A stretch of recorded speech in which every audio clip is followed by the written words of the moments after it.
Ok, pagi semuanya. Pagi. Alors c'est comme ça que commence la journée. À 7 h du matin, on se retrouve tous pour un petit briefing qui va durer 2-3 minutes. Et ce matin, chaque membre de l'équipe Callawet va se présenter.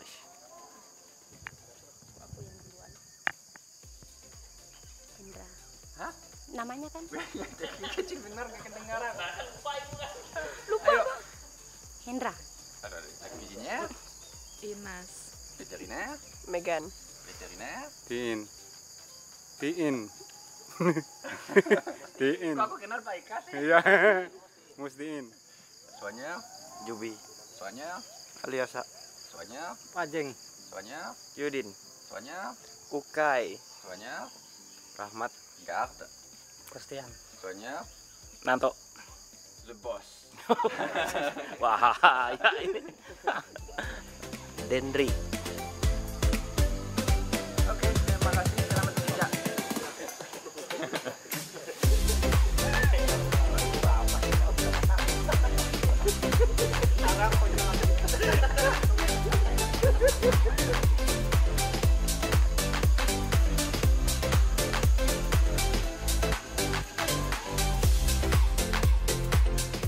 Voilà, l'équipe n'était pas vraiment au complet ce matin, il manquait 2 gardes et une cuisinière, mais c'est comme ça que les journées commencent à Callawet. Donc lors de la réunion du matin, on refixe les objectifs, on réinstalle les lignes directrices de l'année, par exemple pour Callawet. Cette année, c'est éliminer toutes les cages provisoires pour construire cette grande volière, une vingtaine.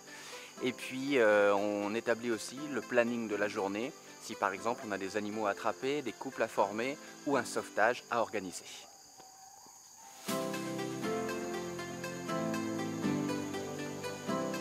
Donc là les gars partent là où on stocke les fruits pour préparer le premier renourrissage de la journée.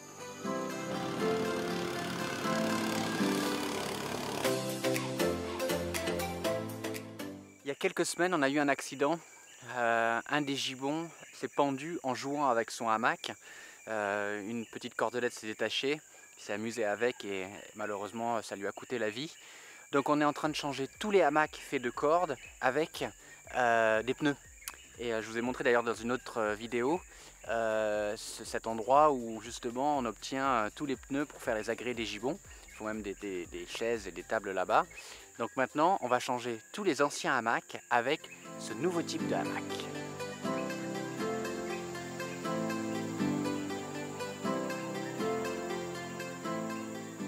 Voilà l'ingéniosité des maçons de Callawet pour la sécurité de nos amis gibbons.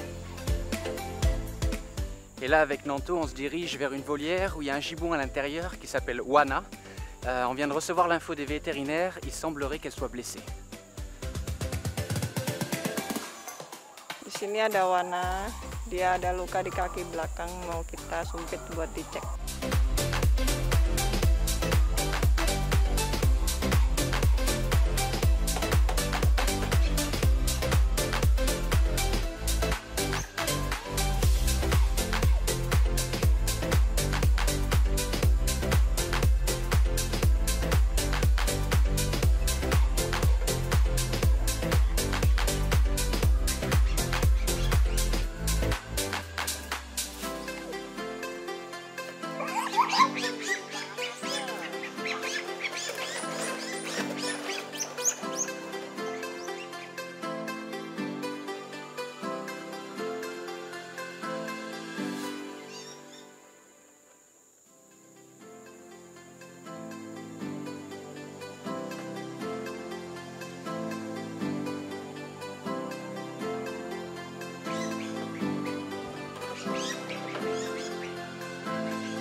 ne sait pas trop ce qui a pu lui arriver. Il se peut très bien qu'elle se soit fait attaquer par un gibbon sauvage à travers le grillage. mais la position est quand même pas fréquente. Elle s'est fait mordre, en tout cas elle est ouverte sous le genou. C'est pas une blessure fréquente lors d'une attaque de gibbon sauvage à travers le grillage. Donc là, les vétos vont nettoyer tout ça. Et pour limiter le stress, elle va pas aller à la clinique, elle va de nouveau repartir dans sa grande volière en espérant qu'elle y touche pas trop. Parce que c'est aussi le souci avec les animaux sauvages, et plus particulièrement les primates, c'est que quand ils ont un petit bobo, et ben ils n'arrêtent pas de le gratter. Et là c'est plus qu'un petit bobo.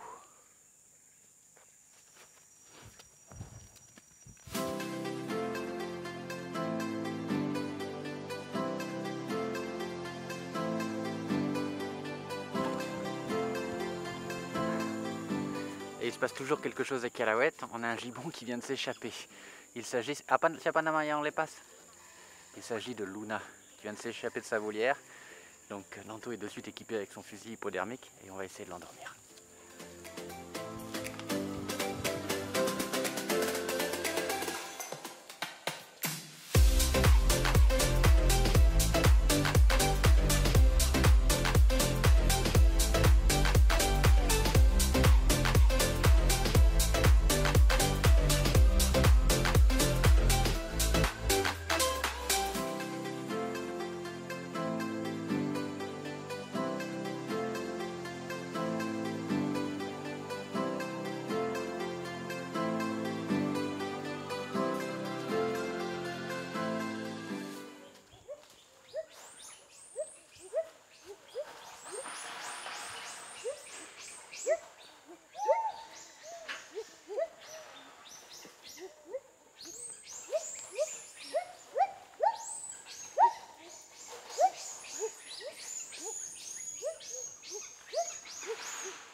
Alors quand on voit un gibbon dans les arbres comme ça, on peut se poser la question pourquoi vouloir le rattraper?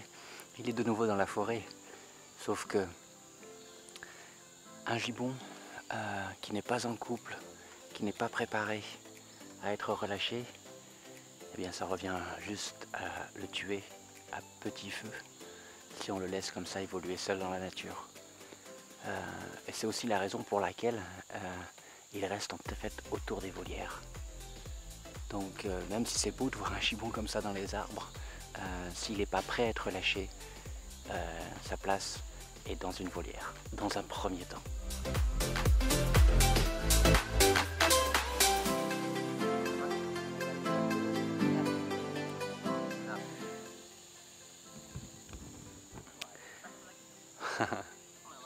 Yeah.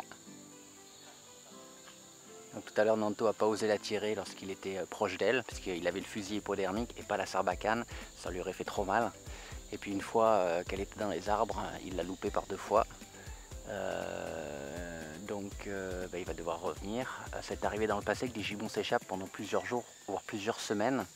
Mais c'est toujours le même stress, parce que toujours le même scénario, un risque d'attaque des gibbons sauvages, mais aussi un risque de conflit avec les gibbons dans les volières.